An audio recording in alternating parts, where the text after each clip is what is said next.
The first thing I registered was the sound of shattering pottery, followed by the sensation of my body flying through air that smelled of exotic spices and sun-baked sand.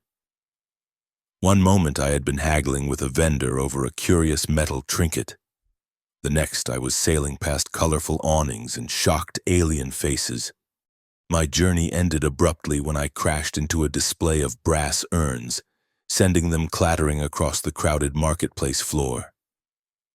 Pain shot through my shoulder, but my pride hurt worse as laughter erupted around me. "Human," the voice that had launched me across the bazaar of echoes bellowed, "your disrespect ends today." Struggling to my feet amid the debris, I turned to face my attacker. She stood 7 feet tall, her body a powerful hybrid of humanoid and feline features. Amber eyes blazed from a face covered in short golden fur, and her massive hands, now clenched into fists, ended in retractable claws currently extended to their full, lethal length. A Beastwoman, specifically a Leonin from the Tarkash Plains. And apparently, I had somehow offended her. "I don't understand," I managed, brushing shards of pottery from my trader's coat. "What disrespect?" The marketplace crowd had formed a circle around us, eager for entertainment. I noticed a few placing bets on how long I'd survive. The odds didn't look favorable. "You smiled," she snarled, stalking forward. Each step revealed powerful muscles rippling beneath her armored vest. "You smiled at him when he told you about my people." My mind raced back to moments before. The elderly vendor had mentioned something about Leonin traditions while showing me his wares. Had I smiled? Perhaps I had, but it had been a polite gesture. Nothing more. It was just a courteous silence. Her roar echoed off the canvas awnings. "I saw the mockery in your eyes, Earthling. You think we're savages, don't you, beasts playing at civilization?" I raised my hands, palms out. "You've misunderstood. I meant no offense." "Lies." She leaped forward with shocking speed, grabbing the front of my coat and lifting me until my feet dangled above the sandy ground. "I know your kind, Aaron of Earth. You travel the stars, pretending to be merchants, but you carry contempt in your hearts." My surprise must have shown on my face. "Yes," she growled, "I know your name. News travels fast in the bazaar, and I, Karath of the Golden Pride, will teach you the respect you lack." Behind her, I spotted a flash of movement, a small figure darting between stalls, clutching something to its chest. For a split second, the Beastwoman's ears twitched, her attention diverted. It was all the opening I needed. I brought my knee up hard, not into her stomach as she might have expected, but into her forearm, striking a nerve cluster unique to Leonin physiology. It was knowledge I'd gained at terrible cost. Her grip loosened involuntarily, and I dropped to the ground, rolling between the legs of startled onlookers. By the time she recovered, I had disappeared into the labyrinth of tents and stalls that made up the Bazaar of Echoes. As I ran, memories I'd fought to suppress came flooding back. The raid on our colony, the sight of my family's homestead in flames, the silhouette of a beast-like warrior against the inferno. My hand instinctively went to the inside pocket of my coat, where I carried the only photograph that had survived. My parents and sister smiling beneath the twin moons of our adoptive world. A world that had been raised by beastfolk raiders 5 years ago. I hadn't come to this remote trading post by accident. For half a decade, I'd been following rumors, gathering information, searching for the one thing that might give me the power to bring justice to those responsible. The glass heart. An artifact of immense psychic energy said to amplify one's inner strength 100-fold. And now, thanks to that vendor before the Beastwoman's interruption, I had obtained what I needed most, a map allegedly leading to its hidden location. Ducking into a narrow alley between 2 fabric merchants, I unfolded the parchment with trembling hands. The map showed a series of tunnels beneath the bazaar itself, culminating in a chamber marked with a crystalline symbol. "Pretty drawing," came a child's voice from behind me. "But it won't bring you peace." I spun around, startled. A small girl stood there, no more than 10 years old, with a basket of desert flowers hanging from her arm. Her features were unusual, mostly human, but with subtle feline characteristics: slightly pointed ears, vertical pupils in her large eyes, a fine golden down on her arms. "Who are you?" I demanded, quickly refolding the map. "Mira," she replied, holding out a pale blue blossom. "Flower for your journey? They bring good fortune."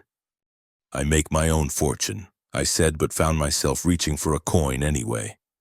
As I dropped the money into her palm, her fingers closed around my wrist with surprising strength. Her eyes, previously playful, suddenly seemed ancient and knowing. "Your heart screams for vengeance," she whispered, "but vengeance is a poor companion for the long road ahead." I jerked my hand away. "What do you know of my heart, child?" Mira simply smiled, a sad expression that seemed too old for her young face.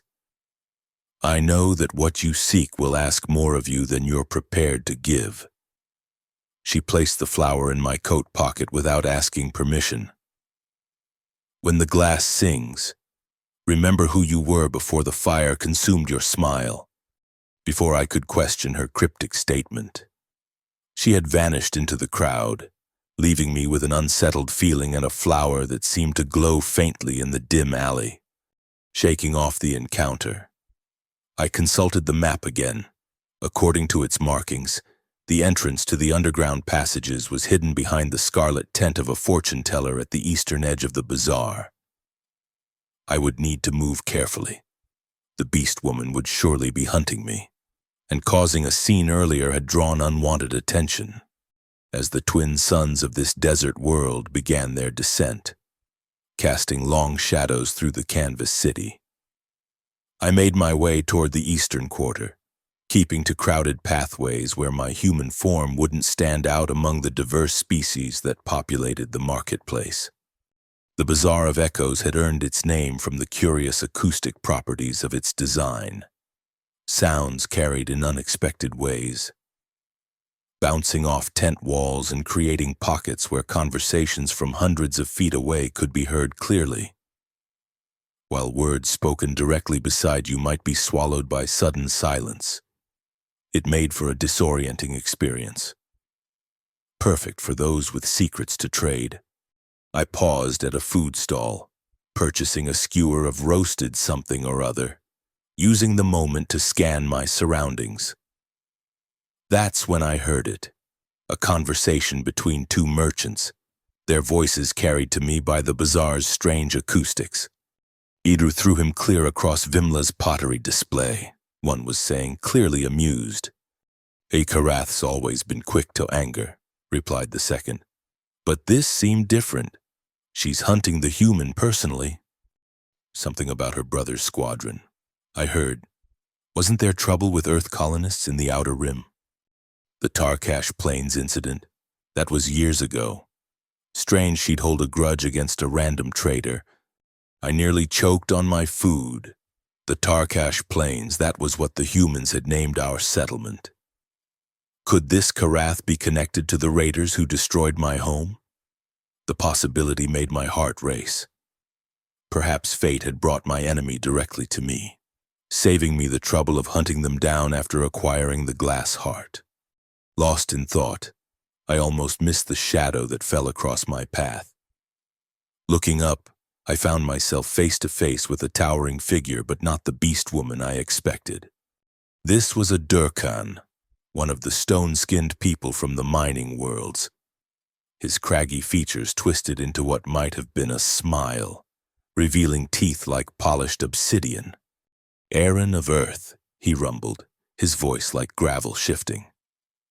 "You've stirred up quite a commotion for your first day in our humble market."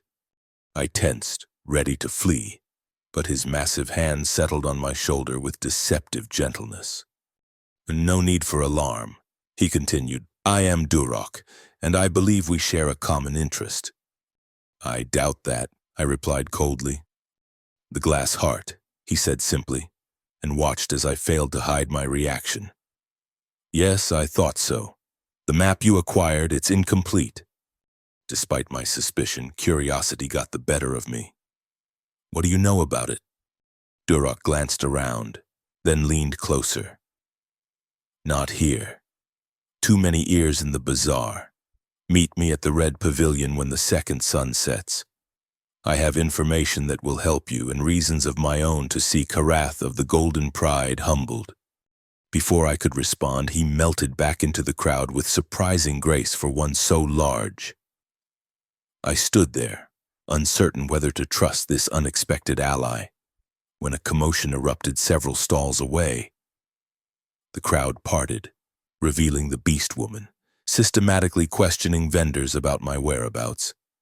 I ducked behind a display of hanging fabrics just as her gaze swept in my direction. Through a gap in the cloths, I watched her face, the determination in her amber eyes, the barely contained fury in the set of her jaw. But there was something else there too, something that didn't align with my mental image of the raiders who had destroyed everything I loved. Pain, genuine pain, not the superficial rage of wounded pride. For a moment, I almost felt a flicker of doubt about my assumptions.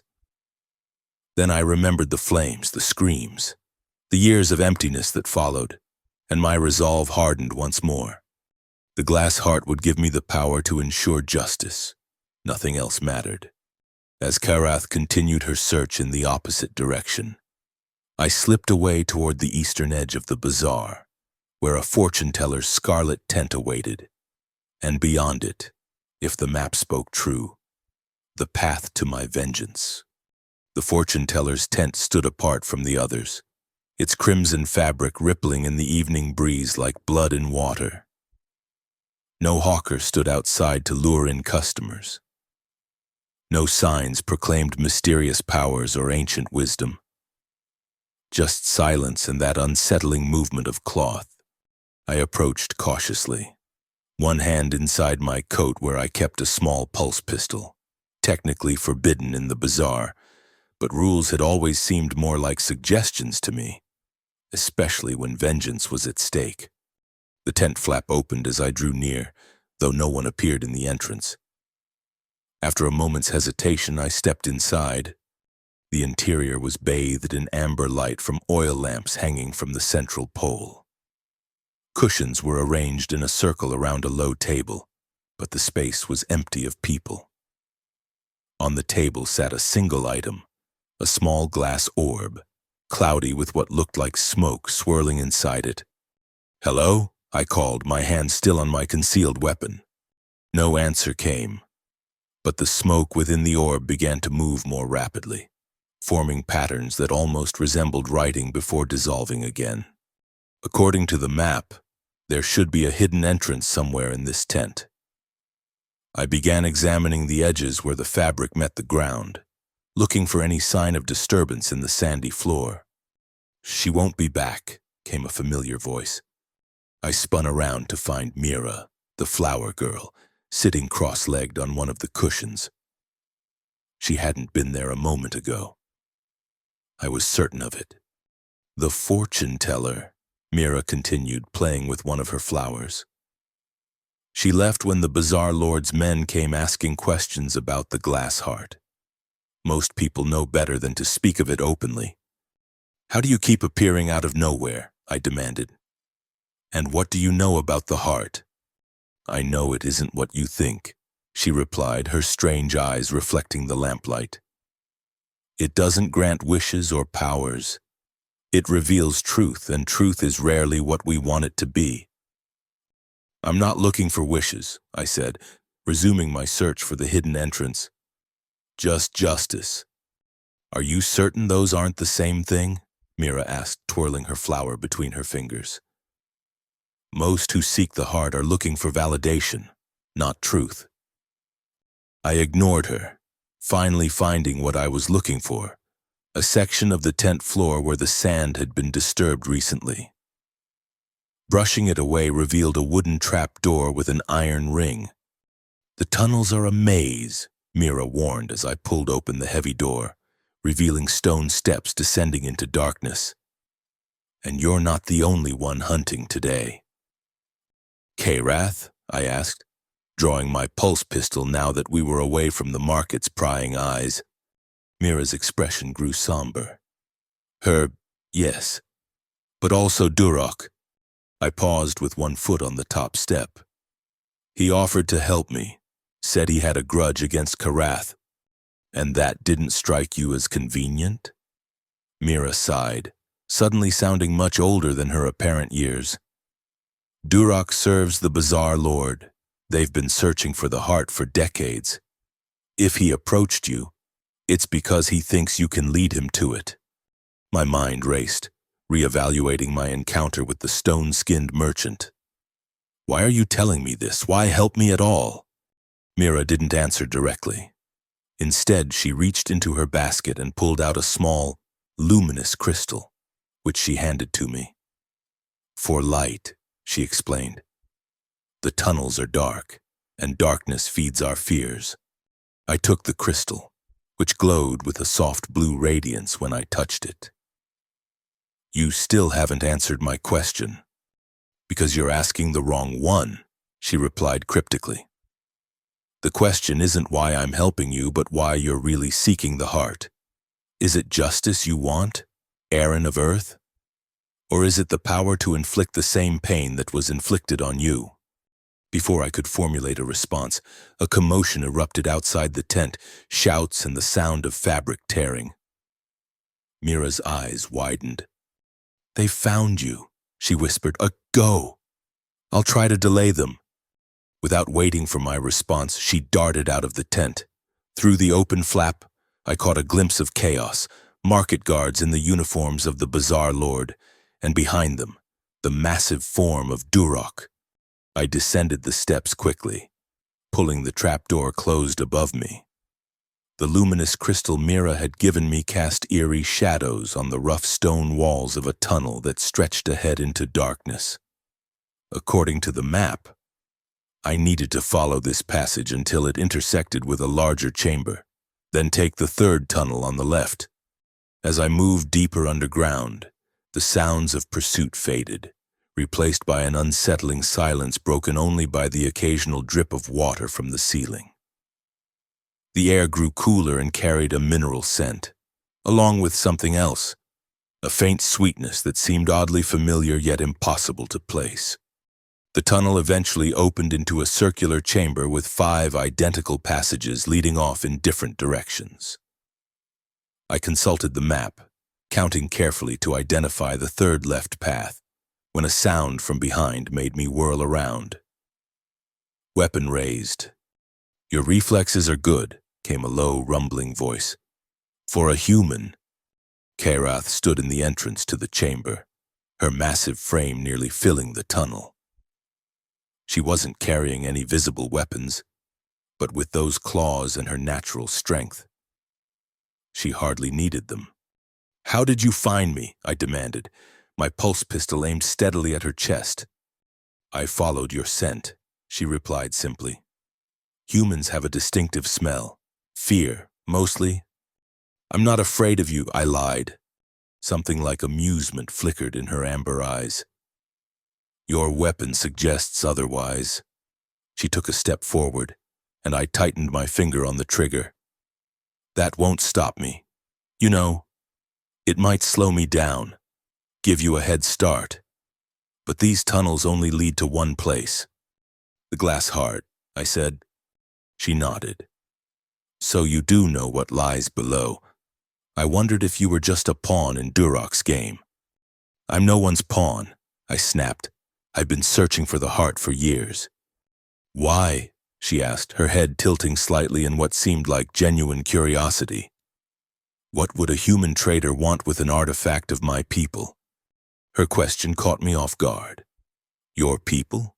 The glass heart is a Leonin artifact?" Karath's eyes narrowed. "You truly don't know, do you? The heart was the sacred relic of the Golden Pride for generations. until it was stolen during the time of burning. Her voice dropped to a growl. By humans, I faltered, my aim wavering slightly. This wasn't part of any story I'd heard about the heart. All my research had indicated it was an artifact of unknown origin, discovered in ruins predating both human and Leonin civilization. You're lying, I said, but with less conviction than I intended. I have no reason to lie, human. The heart belongs to my people, and I've tracked it across 17 worlds to this place. She flexed her claws. The only question is why you seek it.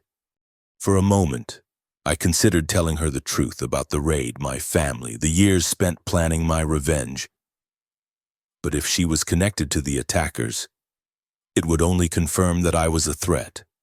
Before I could decide, a new sound reached us, multiple footsteps approaching from the tunnel behind Karath. Her ears swiveled back and she cursed under her breath. Durak, she growled, and the Bazaar Lord's guards. It seems we both have problems, I said, still keeping my weapon trained on her. Karath's gaze met mine, calculation evident in those feline eyes. Temporary truce, she suggested. Durak is a traitor to both our kinds.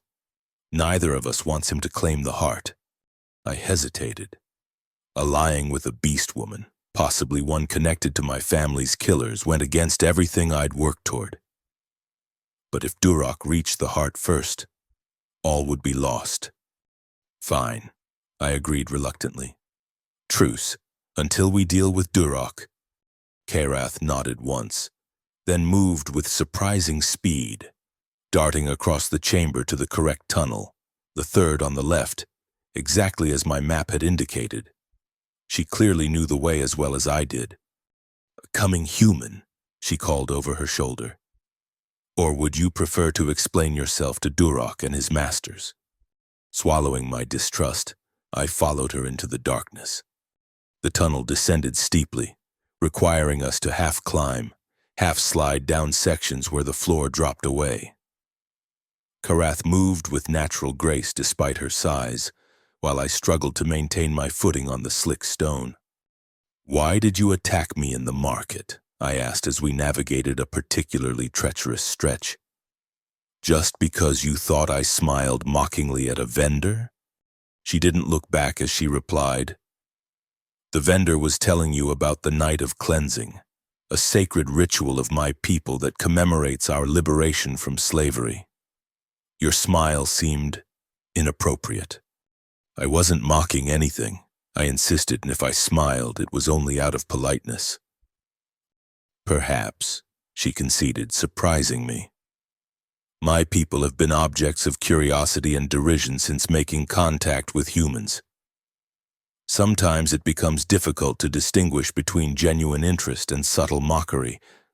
There was something in her tone, a weariness, a hint of old wounds that didn't align with my image of the savage raiders who had destroyed my home. I pushed the thought aside. Now wasn't the time for doubt.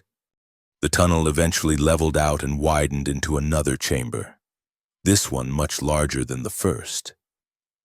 Ancient pillars carved from the living rock supported a ceiling that disappeared into shadows above. The walls were covered in strange symbols that seemed to shift when viewed from the corner of the eye.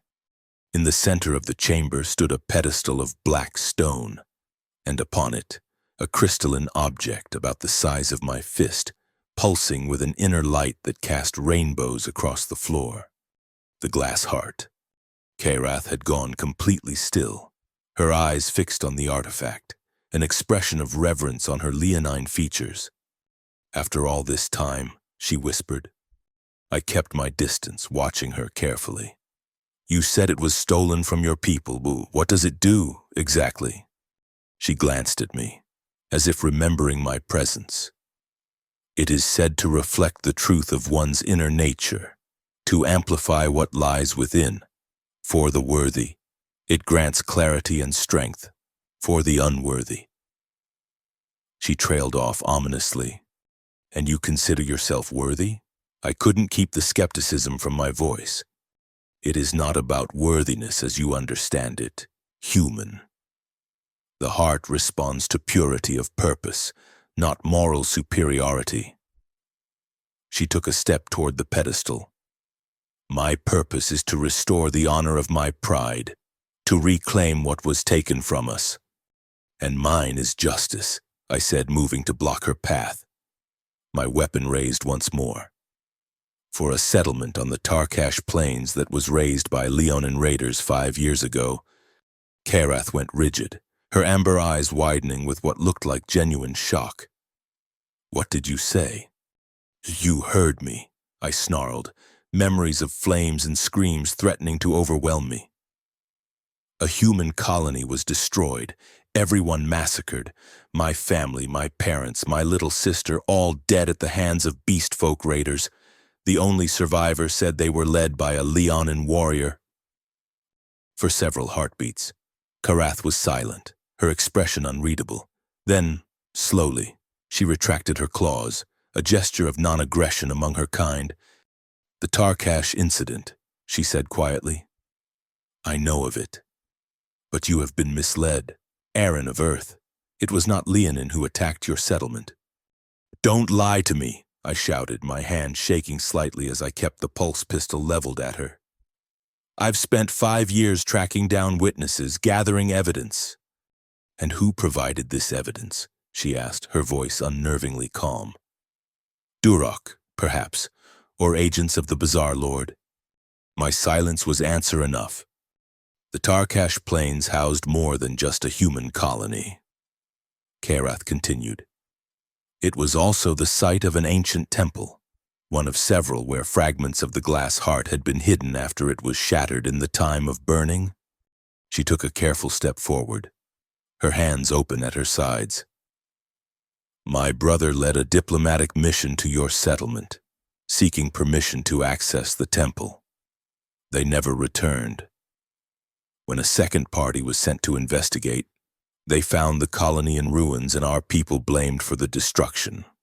I wanted to dismiss her words as lies, but doubt had begun to creep in. The timing aligned with what I knew, and it would explain why my sources had always been so conveniently helpful, leading me from clue to clue until I reached this place. If what you're saying is true, I said, fighting to keep my voice steady, then who really attacked the colony? The same people who have been hunting both of us through these tunnels, came a young voice from the chamber entrance. We both turned to see Mira standing there, her small form silhouetted against the darkness of the tunnel. Blood trickled from a cut on her cheek, and her clothes were torn. Durok's men caught me, she explained, limping into the chamber. But they underestimated what I can do when cornered. Karath moved toward the girl with surprising gentleness, kneeling to examine her injuries. You shouldn't be here, little one. These tunnels are no place for a child. Mira met the Beastwoman's gaze without fear. I'm exactly where I need to be, sister. Karath recoiled as if struck. What did you call me? Sister, Mira repeated, reaching up to touch Karath's face with small fingers. Don't you recognize me? It's been many years, and they changed much about me, but underneath, I am still Mira Tesh of the Golden Pride. I watched in stunned silence as understanding dawned on Karath's face, followed by a complex mix of emotions, disbelief, hope, and terrible pain. Impossible, she whispered. My sister died in the laboratory explosion on Vega Prime. I identified her body myself. Mira, or Mira Tesh, shook her head sadly. What you saw was a clone, grown to deceive you. The Bazaar Lord's scientists took me, experimented on me, tried to make me more human so I could use the glass heart on their behalf. Her strange eyes, neither fully human nor fully Leonin, filled with tears. They told me you had abandoned me, that our people didn't want a half-breed abomination. The pieces suddenly clicked into place in my mind. That's why you've been helping me, I said. You knew I would lead Karath here. Mira nodded. and why I tried to make you question your quest for vengeance.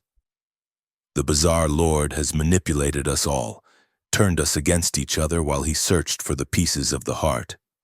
But why, I asked. What does he want with it? Power, Karath growled, still staring at her sister as if afraid she might vanish. The heart doesn't just amplify one's inner nature. It can be used to influence others, to bend them to one's will, in the hands of someone like the Bazaar Lord. It would make him unstoppable, Mira finished, and he's close behind me. We don't have much time. As if summoned by her words, a deep rumbling laugh echoed through the chamber.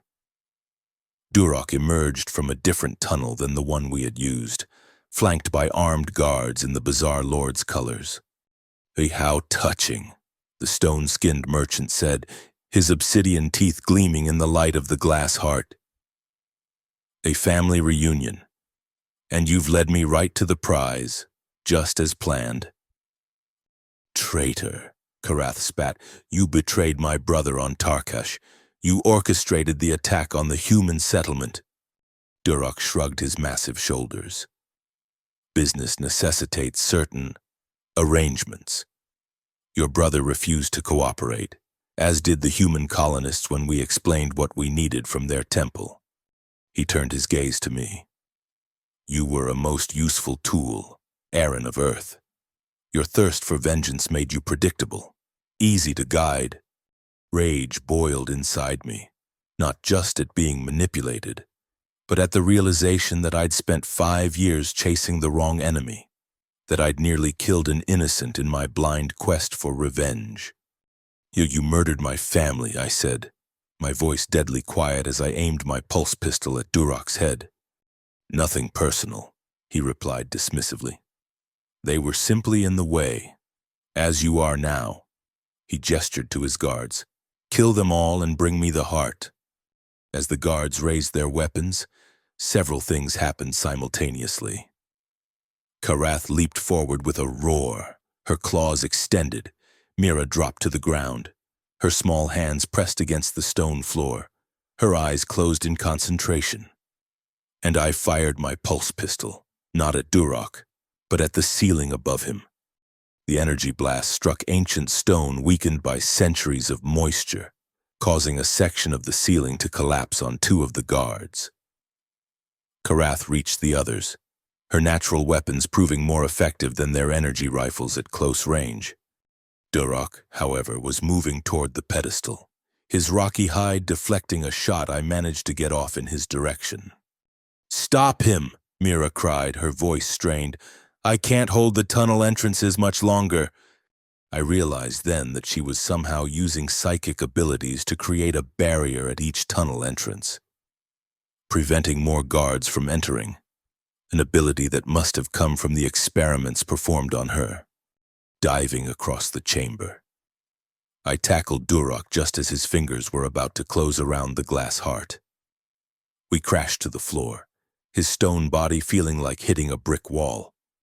Pain lanced through my shoulder, but I fought through it, struggling to keep him from reaching the artifact. Fool, he grunted, easily overpowering me with his superior strength. Do you think you can stop what has been in motion for decades? The Bazaar Lord's reach extends across systems.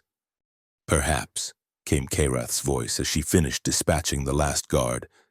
But his reach ends here. Durok threw me aside and rose to face the Beastwoman, drawing a wicked-looking blade from his belt. I killed your brother, he taunted. I'll send you to join him. What followed was a brutal clash of primal forces, Karath's speed and natural weapons against Durok's stone hide and crushing strength. They moved in a deadly dance around the chamber, each landing blows that would have killed a human instantly. Mira had collapsed to her knees, blood now trickling from her nose as she strained to maintain the psychic barriers. The heart, she gasped, looking at me. Use it. It's our only chance. I hesitated, remembering what Karath had said about the artifact amplifying one's inner nature. What would it reveal about me? The hatred and thirst for revenge that had consumed me for 5 years? Or something else? As Karath was slammed against a pillar by Durak, her golden fur now matted with blood. I made my decision. Stumbling to the pedestal, I reached for the glass heart. The moment my fingers touched its crystalline surface, the world around me seemed to slow. The heart was warm, pulsing in time with my own heartbeat. As I lifted it from the pedestal, light spilled from within, engulfing me in a rainbow cocoon. Images flashed before my eyes. My family alive and happy, the flames of our burning home, the years of lonely pursuit that followed. But also new images. Kairath's brother arriving at our colony in peace. Durak orchestrating the attack, the Bazaar lord watching from afar as his pawns moved across the board. And deeper still, to the core of my own being, where grief had calcified into hatred, blinding me to truth. With sudden clarity, I understood what I needed to do. "Durak," I called, my voice somehow amplified by the heart. "Your master awaits." The stone-skinned traitor turned from where he had pinned Karath, his eyes widening at the sight of me holding the glowing artifact. For the first time, I saw fear in those obsidian depths. "The heart shows truth," I continued, taking a step forward. "And the truth is that you were never more than a tool yourself, one to be discarded once your usefulness ended." "Give me the heart," Durak demanded, releasing Karath to approach me cautiously. "You don't understand its power." "I understand enough," I replied, feeling the artifact's energy coursing through me. "I understand that it's not meant for either of us." With that, I tossed the heart, not to Durak, but to Mira. The girl caught it instinctively, and the moment it touched her hands, the chamber was filled with blinding light. When our vision cleared, Mira stood transformed. The human characteristics forced upon her by the Bazaar Lord's experiments were fading, revealing more of her true Leonin nature. Her eyes blazed with inner fire, and when she spoke, her voice resonated with power. "Durak of the Stone Valleys," she intoned. "The heart reveals your treachery, your greed, your willingness to sacrifice innocence for power. You are judged and found wanting." Durak screamed, a sound of pure terror, as the light from the heart engulfed him. For a moment, his stone body seemed to crystallize, becoming transparent as glass, and within, we could all see the twisted, shriveled thing that was his true self. Then, with a sound like shattering crystal, he collapsed into dust. Silence fell over the chamber. Karath struggled to her feet, staring at her transformed sister with a mixture of awe and sadness. "Imiratesh," she whispered, "what has become of you?" The girl, no longer quite a child but not yet a woman, smiled gently. "What was always meant to be, sister. The heart chose me long ago before I was taken. That's why they experimented on me. They thought making me more human would allow them to control the heart through me." She turned to me, her eyes now filled with ancient wisdom. "And you, Aran of Earth, the heart has shown you truth. What will you do with it?" I looked at my hands, still feeling phantom traces of the artifact's power. "I've been wrong for so long," I admitted. "Chasing vengeance when I should have been seeking justice. Truth. It's not too late," Miratesh said. "The Bazaar Lord still lives. His crimes against both our peoples must be answered for." Karath approached me cautiously. "My brother died trying to prevent what happened at your colony.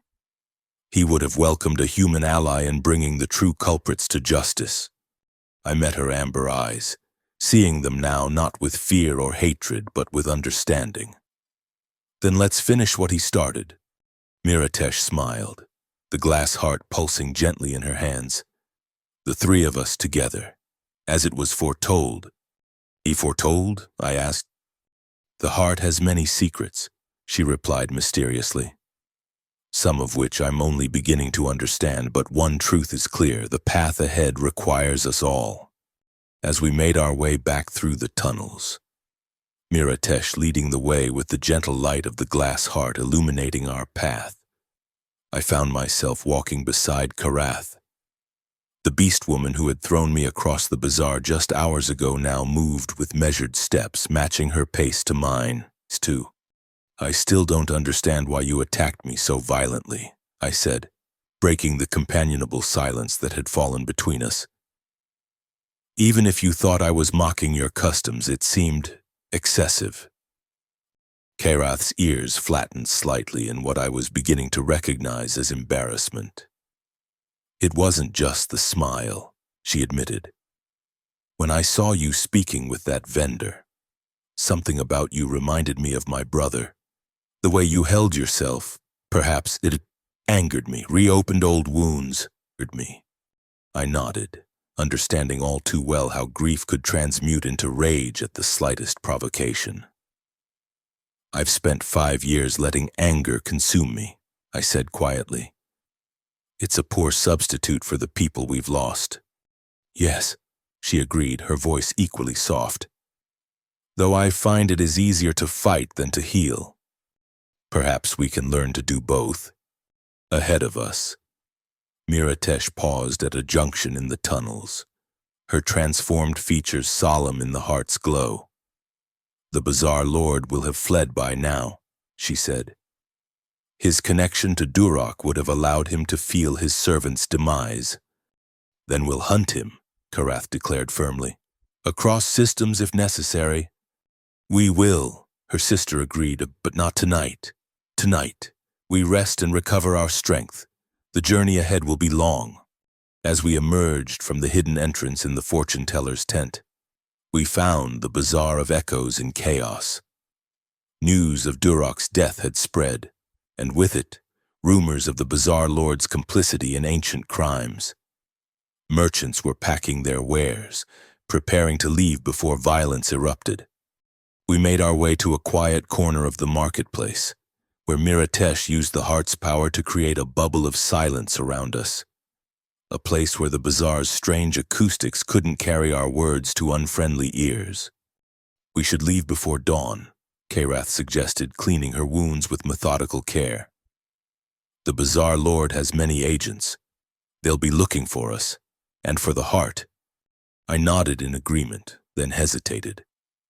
"I have a ship, small but fast, room enough for 3. Miratesh smiled. "A human vessel, crewed by a human, a full-blooded Leonin, and whatever I am now, that should raise some eyebrows at the spaceport." "Let them stare," Karath growled. "We have nothing to hide." As the twin suns of this desert world rose the next morning, casting golden light across the canvas city of the Bazaar, we made our way toward the spaceport on its outskirts. Miratesh had concealed the glass heart in a specially prepared container that blocked its energy signature, preventing it from being detected by those who might covet its power. Karath walked beside me, her powerful presence keeping curious onlookers at a respectful distance. No longer enemies, not quite friends, something in between, forged in the crucible of shared truth.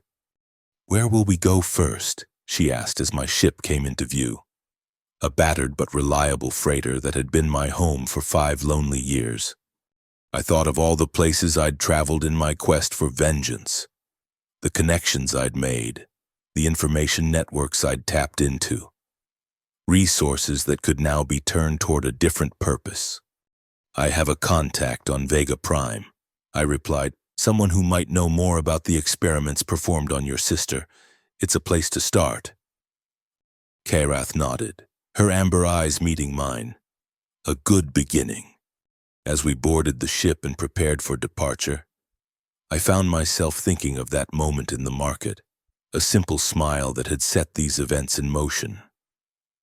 Not mockery as Karath had thought, but something far more mundane. Politeness masking emptiness.